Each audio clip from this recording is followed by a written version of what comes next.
Assalamu Alaykum. I hope you are all in the best of health and iman. My name is Hanifa and welcome to my channel. Welcome back to my Learning the Quran series. We are on lesson 13 and we are studying elongation and we are now on part 3. Just to quickly recap what we've studied in the last 2 lessons, we have studied the first 2 forms of elongation. First being when an alif is attached to a letter or when it is part of a word.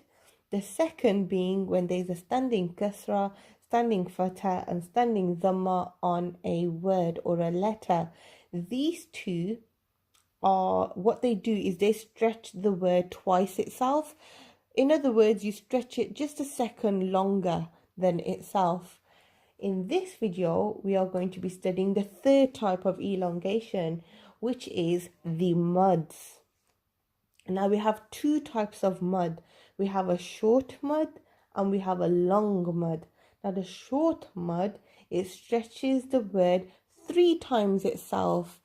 So you could understand it like you stretch it 2 seconds longer than itself. And the long mud, you stretch a word up to 5 times itself. So you could say you stretch it, the longest you'll ever stretch a word or a letter, say about 3 to 4 seconds long. So let's get right in. Right, if you look at this diagram here, we have a big mud and a small mud example. Let's start off with this small mud, which is on the left side of the screen. A short mud symbol looks like this.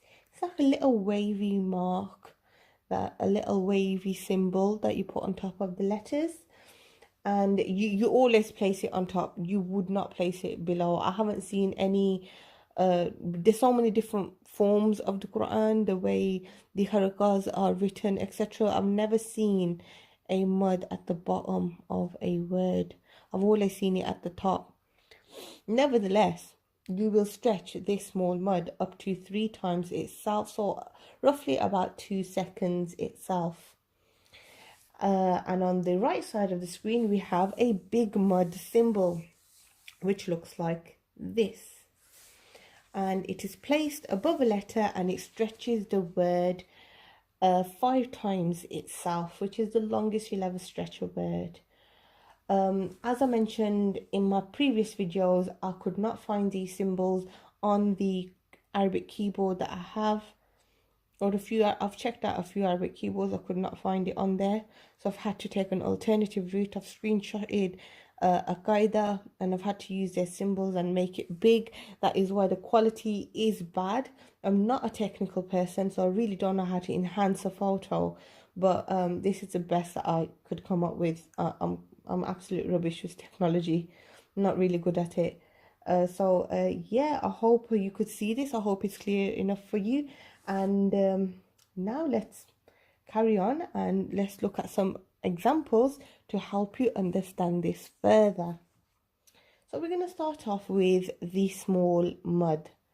So the first example we have here, which is the letters alif, lam and mim, and we are going to pronounce these letters by stretching them. Alif we don't stretch because there's no symbol on top of alif, so we'll say alif. The next symbol is a lam. We're not going to say la, that's a fatha. We are going to be stretching it 3 times itself. So let's use our fingers here, and we're going to be putting our fingers up to 3 times itself. So we have la. Yeah, keep it soft at the end so it sounds a bit better. La. Okay, and then the same with mim. We're gonna say mim. So let's say the word together. Alif, lam, mim. Do you understand? Let's continue. So the next word, we've got a ba, a mim, and an alif. Ba kasra B, Mim fatha Ma, and then the alif next to it has a mud on top, a small mud. So we're going to stretch that 3 times. So it's in other words, it's Mim alif mud Ma.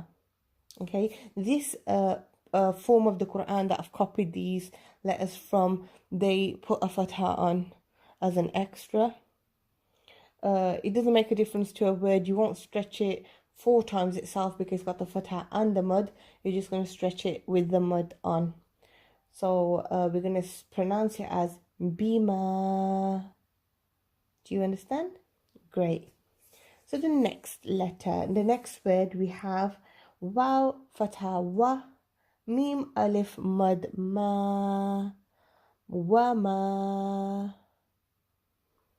The next example, we have alif fatha A. Now this alif has a little hamza on. Again, sometimes there's some forms of the Quran that use a hamza symbol on top of an alif, and hamza basically represents an alif that has a haraka on top.